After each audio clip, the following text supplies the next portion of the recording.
Friends, आप पढ़ रहे हैं सामाजिक विज्ञान विषय क्लास 10th अध्याय 5 लोकतंत्र। हमने लोकतंत्र के गुण, दोष, विशेषताएं इनके बारे में हमने पढ़ा। इसके आगे लोकतंत्र को किस प्रकार से हम सफल बना सकते हैं इसके बारे में हम पॉइंट्स पढ़ रहे थे। तो हमारा 7th पॉइंट जो है नागरिक, नैतिक और राष्ट्र चरित्र, यह कंप्लीट हो चुका था। नेक्स्ट जो रहता है हमारा सत्ता का विकेंद्रीकरण तथा स्थानीय स्वशासन। ठीक है, इसके बारे में पढ़ना है, हम स्टार्ट करते हैं। अधिनायक तंत्र का आधार है सत्ता का केंद्रीकरण और लोकतंत्र का आधार है सत्ता का विकेंद्रीकरण। यहाँ पर आपको कहा गया है सत्ता का अधिनायक तंत्र का आधार क्या है? सत्ता का तो केंद्रीकरण, और लोकतंत्र का आधार क्या है? विकेंद्रीकरण। केंद्रीकरण और विकेंद्रीकरण में क्या अंतर है? केंद्रीकरण यानी कि सेंटर, बाहर से सेंटर की ओर, और विकेंद्रीकरण का क्या अर्थ है? सेंटर से बाहर की तरफ फैलाव। तो लोकतंत्र जो है एक सत्ता का क्या है? विकेंद्रीकरण, केंद्र से बाहर की ओर विस्तृत रूप में। जबकि सत्ता का केंद्रीकरण क्या है? अधिनायक तंत्र। यहाँ तक समझ में आ गया होगा आपको। आगे देखिए, सत्ता का विकेंद्रीकरण होने पर जनता के विभिन्न वर्ग शासन के कार्यों में भाग लेते हैं और लोकतंत्र को सफल बनाते हैं। यहाँ पर विकेंद्रीकरण से स्थापित मतलब अर्थात कि विकेंद्रीकरण से जिस प्रकार से विकेंद्रीकरण से मतलब है कि जनता के जो विभिन्न वर्ग हैं, विकेंद्रीकरण के माध्यम से सत्ता का जो विकेंद्रीकरण है इसके माध्यम से जो विभिन्न वर्ग हैं उनके शासन के कार्यों में क्या लेते हैं? यह हिस्सा लेते हैं, भाग लेते हैं, और इस प्रकार से जो है उनकी अपनी भागीदारी निभाकर लोकतंत्र को सफल बनाते हैं। लोकतंत्र में विकेंद्रीकरण का एक अच्छा रूप स्थानीय स्वशासन है। स्थानीय स्वशासन के माध्यम से ही सामान्य व्यक्ति शासन कार्यों में रुचिपूर्वक भाग लेता है और उसे सही मायने में नागरिक की शिक्षा प्राप्त होती है। अगला पॉइंट है आपका नागरिक स्वतंत्रताएं।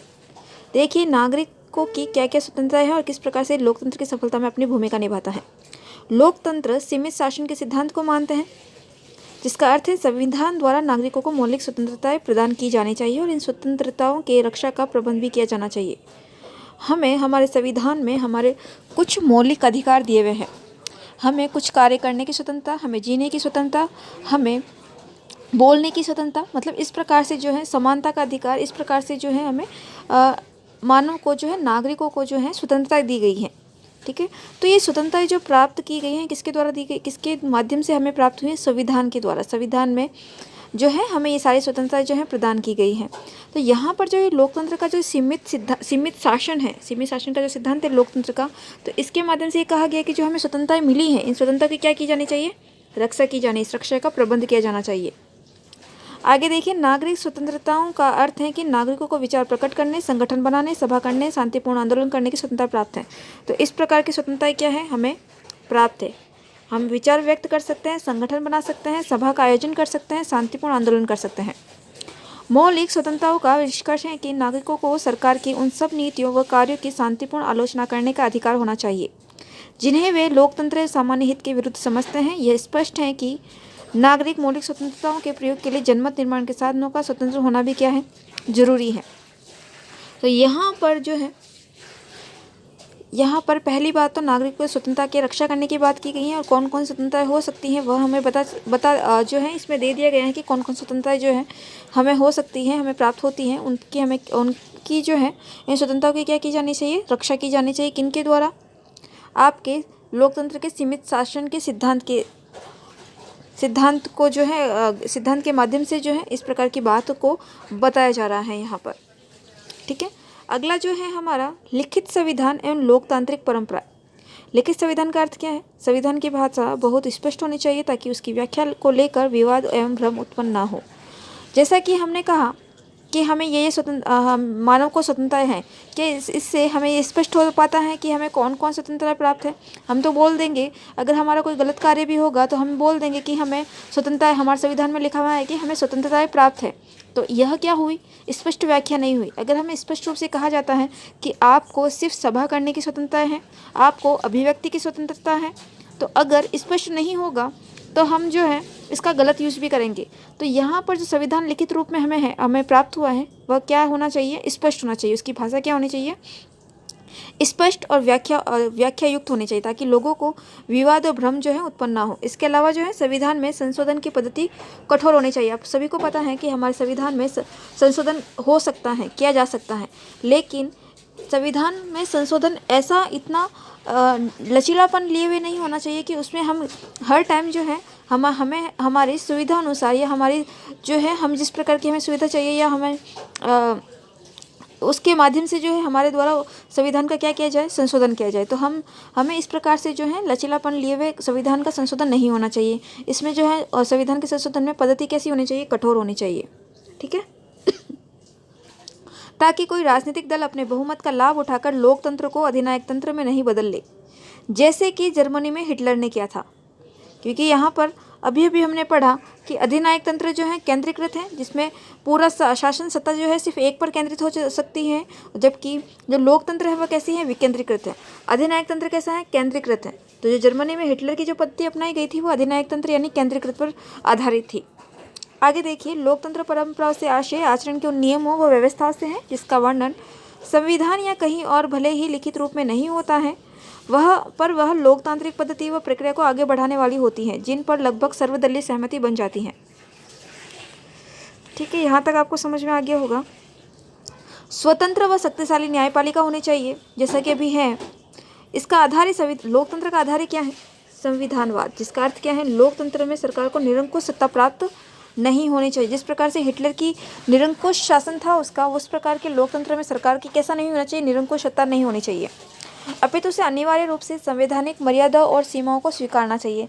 हमारे संविधान में जिस प्रकार से कुछ लिमिटेशन दी हुई है, जिससे कुछ जो है मर्यादाएं हैं, सीमाएं हैं, वह हमें क्या नहीं करनी चाहिए, लांघनी नहीं चाहिए। उस मर्यादाओं में रहकर जो है कार्य किया जाना चाहिए।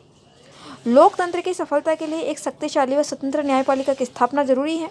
तो न्यायपालिका अगर स्वतंत्र और शक्तिशाली होगी तो अगर, जैसा कि मैं आपको पहले भी बता चुकी हूँ कि लोकसभा, राज्यसभा और राष्ट्रपति के तीनों के द्वारा जब कानून का निर्माण हो जाता है, तब जब तक वह न्यायपालिका अप्रूवल नहीं करती है तब तक वह सत्ता में नहीं आ सकता वह कानून।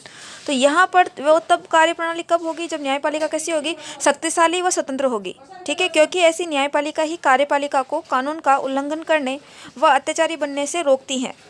ठीक है, तो जो न्यायपालिका होगी, जो कार्यपालिका, जैसे कि अब आगे ये आपकी लाइन आ ही गई है जो मैं आपको समझाना चाह रही हूँ कि कार्यपालिका को कानून का उल्लंघन करने व अत्याचारी बनने से कौन रोकता है, न्यायपालिका। और व्यवस्थापिका द्वारा बनाए गए असंवैधानिक कानूनों को अवैध घोषित करती है। अगर वह संविधान के अनुकूल नहीं होती है, अगर संविधान को ठेस नहीं पहुंचाती है तो वह सही हो जाएगा, वैध हो जाएगा। अगर वह हमारे संविधान को कहीं ना कहीं नुकसान पहुंचा रही है, हमारे संविधान के अनुकूल नहीं है, तो वह किस प्रकार से घोषित हो जाएगी, अवैध घोषित हो जाएगी।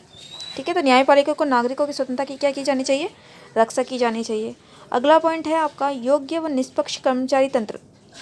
लोकतंत्र में जनप्रतिनिधियों द्वारा बनाई गई नीतियों को कर्मचारी तंत्र ही लागू करता है। लोकतंत्र की सफलता के लिए जरूरी है कि कर्मचारी तंत्र न केवल प्रशासनिक दृष्टि से अपने कार्य में कुशल होना चाहिए, अपितु इसमें आम जनता के लिए सेवाभावी भी होना चाहिए। उसे सदैव दलगत राजनीति में तटस्थ व निष्पक्ष होना चाहिए। इसको ज़्यादा समझाने की आवश्यकता नहीं है, ये आपको पता चल गया होगा कि किस प्रकार से कर्मचारी योग्य व निष्पक्ष होना चाहिए।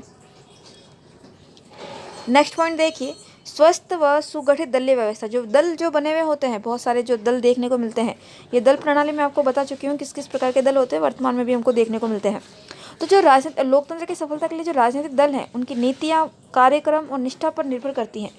किसकी, लोकतंत्र की सफलता कि राजनीतिक दल जो है किस प्रकार की नीतियाँ करते हैं, बनाते हैं, किस प्रकार के कार्यक्रमों का आयोजन करते हैं, और उनकी जो निष्ठा होती है अपने राष्ट्र के प्रति, वह लोकतंत्र की सफलता के लिए क्या होती है, निर्भर होती है, आवश्यक होती है। लोकतंत्र की सफलता के लिए जरूरी है कि राजनीतिक दलों का निर्माण स्वस्थ आधार पर हो, क्षेत्रीय, भाषाई, सांप्रदायिक आधार पर नहीं होना चाहिए।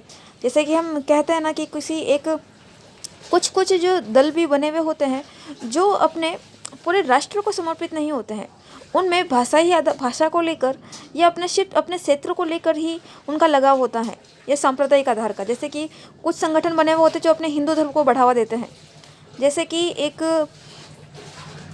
आपका शिवसेना देख लो, ये शिवसेना एक सांप्रदायिक आधार का ही है क्योंकि उसमें हिंदू धर्म को ज़्यादा महत्व दिया जाता है। ठीक है, तो इस प्रकार के कुछ होते हैं, तो उस प्रकार का जो राजनीतिक दल क्या होना नहीं चाहिए।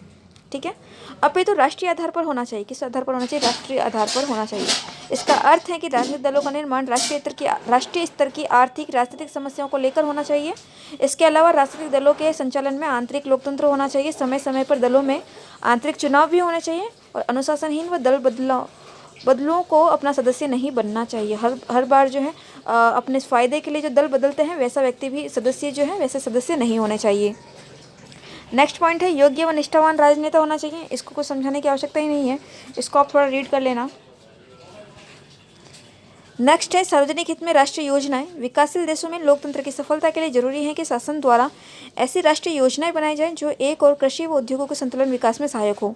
तो यहाँ पर ऐसी योजनाओं के निर्माण की बात की जा रही है जो, क्योंकि आप सभी को पता है कृषि हमारे देश के लिए विकास के लिए आवश्यक है, जबकि उद्योग जो है यह हमारे विकसित रूप तो बना रही हैं, लेकिन बहुत सारे उद्योगों से हानिकारक स्थितियाँ भी पैदा हो रही हैं उद्योगों की स्थापना से। तो इन दोनों में जो है कृषि उद्योगों में क्या होना चाहिए, संतुलन विकास होना चाहिए, संतुलित विकास होना चाहिए। तभी जो है हमारे राष्ट्रीय आय में क्या होगी, वृद्धि होगी।